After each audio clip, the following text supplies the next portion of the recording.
America വ്യാപാര കരാറിലും മുൻ സൈനിക മേധാവി എം നരവനെയുടെ വെളിപ്പെടുത്തലിലും പാർലമെന്റിന്റെ ഇരുസഭകളും ഇന്നും ഒരുപക്ഷെ പ്രക്ഷുബ്ധമായേക്കും. ഇരു വിഷയങ്ങളിലും കേന്ദ്ര സർക്കാർ വ്യക്തമായ മറുപടി പറഞ്ഞേ തീരൂ എന്ന ആവശ്യം ശക്തമാക്കുകയാണ് പ്രതിപക്ഷം. പ്രധാനമന്ത്രി നരേന്ദ്രമോദി ഇന്ന് രാജ്യസഭയിൽ സംസാരിക്കും.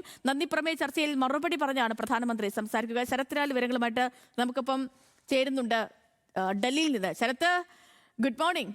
സഭ ഇന്നലെയും പ്രക്ഷുബ്ധമായിരുന്നു ഈ രണ്ട് കാര്യങ്ങളുമായിട്ട്. ഒന്ന്, എം നരവനെയുടെ ഇതുവരെ പ്രസിദ്ധീകരിക്കാത്ത പുസ്തകത്തിലെ പരാമർശങ്ങൾ വെച്ചുകൊണ്ട്. രണ്ടാമത്തത് ഈ ഡീൽ, ഇന്ത്യ-US ട്രേഡ് ഡീലുമായി ബന്ധപ്പെട്ട്. അങ്ങനെ രണ്ട് വിഷയങ്ങളിലും സഭ കലുഷിതമായിരുന്നു. സഭ നേരത്തെ പിരിയുകയും ചെയ്തു. പ്രധാനമന്ത്രി ഇന്നലെ മറുപടി പറയുമെന്നാണ് വിചാരിച്ചത്, പക്ഷേ അതുണ്ടായില്ല. ഇന്ന് പ്രതീക്ഷിക്കാമോ? ഇന്ന് സഭയിൽ നിന്നും എന്തൊക്കെ കാര്യങ്ങൾ പ്രതീക്ഷിക്കാം? Sarath, very good morning. Good morning Sethulakshmi. Lok Sabha അതിൻ്റെ ശക്തമായ ഒരു പ്രതിസന്ധിയുടെ കടന്നു പോകുന്നു എന്ന് തന്നെ പറയാം. കാരണം ഇരു ഭരണപക്ഷവും പ്രതിപക്ഷവും പരസ്പരം ഏറ്റുമുട്ടുന്ന കാര്യങ്ങളിലേക്കാണ് ഇന്നലത്തെ നമ്മൾ സാക്ഷ്യം വഹിച്ചത്. അത് ഇന്നും തുടരുന്നു എന്ന് തന്നെ പറയാം. കാരണം രാഹുൽ ഗാന്ധി പ്രസംഗിച്ചിട്ടില്ലെങ്കിൽ പ്രധാനമന്ത്രി നരേന്ദ്രമോദിയും ലോക്സഭയിൽ പ്രസംഗിക്കേണ്ട എന്ന നിലപാടിലാണ് കോൺഗ്രസ്. അത് മറ്റ് പ്രതിപക്ഷ കക്ഷികളും ആ നിലപാട് ഇന്നലെ നമ്മൾ റിപ്പോർട്ട് ചെയ്ത പ്രകാരം തന്നെ ഈ സഭ കഴിഞ്ഞിട്ടും പരസ്പരം ഏറ്റുമുട്ടുന്ന രീതിയിലേക്ക് അംഗങ്ങളുടെ സ്വഭാവം മാറി എന്നുള്ളതാണ് ഇന്നലത്തെ ഏറ്റവും വലിയ പ്രത്യേകത. അത് ഇന്നും തുടരുന്നു ലോക്സഭയിൽ എന്ന കാര്യത്തിൽ യാതൊരു സംശയവുമില്ല. ഏതായാലും ഇന്ന് പ്രധാനമന്ത്രി പ്രസംഗിക്കണമെങ്കിൽ, ലോക്സഭയിൽ പ്രസംഗിക്കണമെങ്കിൽ അത് രാഹുൽ ഗാന്ധി പ്രസംഗിച്ച ശേഷം മാത്രമായിരിക്കുമെന്നാണ് കോൺഗ്രസിന്റെ നിലപാട്. അത് കോൺഗ്രസ് ഇന്നലെ വ്യക്തമാക്കുകയും ചെയ്തു. അതേപോലെ തന്നെ സഭയെ നേരിടാൻ പ്രധാനമന്ത്രിക്ക് ഭയമാണ് എന്നാണ് വ്യക്തമാക്കിയിരിക്കുന്നത് കോൺഗ്രസ്. രാഹുൽ ഗാന്ധിയും അതേപോലെ പ്രിയങ്ക ഗാന്ധി അടക്കം പ്രധാനമന്ത്രിക്ക് സഭയെ നേരിട്ട് അല്ലെങ്കിൽ സംസാരിക്കുന്നതിൽ ഭയമുണ്ട് എന്ന രീതിയിലുള്ള ട്വീറ്റ് ഇരു നേതാക്കളും നൽകിയിട്ടുണ്ട്. എന്നാൽ രാജ്യസഭയിൽ കാര്യങ്ങൾ സുഗമമായി പോവുകയാണ്. അതുകൊണ്ട് തന്നെ രാജ്യസഭയിൽ പ്രസംഗിക്കാൻ പ്രധാനമന്ത്രി തയ്യാറായേക്കും എന്നുള്ളതാണ് ഇപ്പോൾ ഏറ്റവും പുറത്തു വരുന്ന വാർത്തകൾ.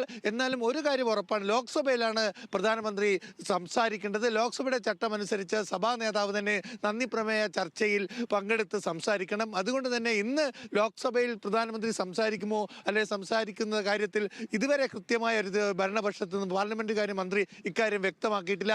ഏതായാലും ലോക്സഭയിൽ പ്രധാനമന്ത്രി സംസാരിക്കുമെന്ന് തന്നെ നമുക്ക് കരുതേണ്ടി വരും. കാരണം പ്രതിപക്ഷത്തിന്റെ വെല്ലുവിളി അതാണ്. ലോക്സഭയിൽ സംസാരിക്കാൻ ധൈര്യമുണ്ടോ, രാഹുൽ ഗാന്ധിയെ നേരിടാൻ ധൈര്യമുണ്ടോ എന്ന രീതിയിലുള്ള ഒരു ട്വീറ്റാണ് അല്ലെങ്കിൽ പ്രതികരണമാണ് പ്രതിപക്ഷത്തിന്റെ ഭാഗത്ത് വന്നത്. എക്സിൽ ഇരു നേതാക്കൾ, അതായത് സമാജ്വാദി പാർട്ടി നേതാവ് മുതൽ തൃണമൂൽ നേതാക്കൾ വരെ വ്യക്തമാക്കുന്ന പാർലമെന്റിൽ പ്രസംഗിക്കുന്ന ലോക്സഭയിൽ പ്രസംഗിക്കൂ എന്നാണ്. ഏതായാലും അക്കാര്യം ഇന്ന് നമുക്ക് 11 മണിക്ക് കാര്യങ്ങൾ വിശദമായിട്ട് അറിയാൻ സഭ തുടങ്ങുമ്പോൾ. പക്ഷേ പ്രതിപക്ഷം പ്രതിഷേധം തന്നെ തുടരുമെന്ന് വ്യക്തമാക്കിയിട്ടുണ്ട്.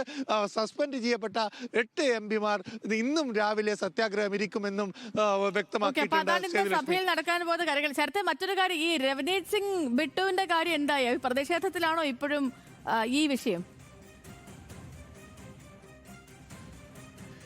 അതെ, ഈ വിഷയത്തിൽ രാഹുൽ ഗാന്ധിയുടെ പരാമർശം വീണ് കിട്ടിയ ഒരു അവസരമായിട്ടാണ് BJP ഉപയോഗിക്കുന്നത്. ഇന്നലെ തന്നെ കോൺഗ്രസിന് രണ്ട് ഓഫീസിലേക്കും സിഖുകാർ, അതായത് സിഖുകാരെ അപമാനിച്ചു എന്ന് പറഞ്ഞ BJPയുടെ സിഖ് വിഭാഗം മാർച്ച് നടത്തിയിരുന്നു.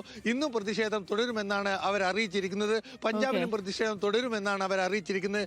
ഈ കാര്യത്തിൽ രാഹുൽ ഗാന്ധി ഒരു വിശദീകരണം നൽകുമെന്ന് തന്നെയാണ് നമുക്കിപ്പോൾ ലഭിക്കുന്ന വിവരം. സേതുലക്ഷ്മി, ഓക്കെ ശരത്ത്, ശരി. അപ്പോൾ ഓക്കെ, ശരി.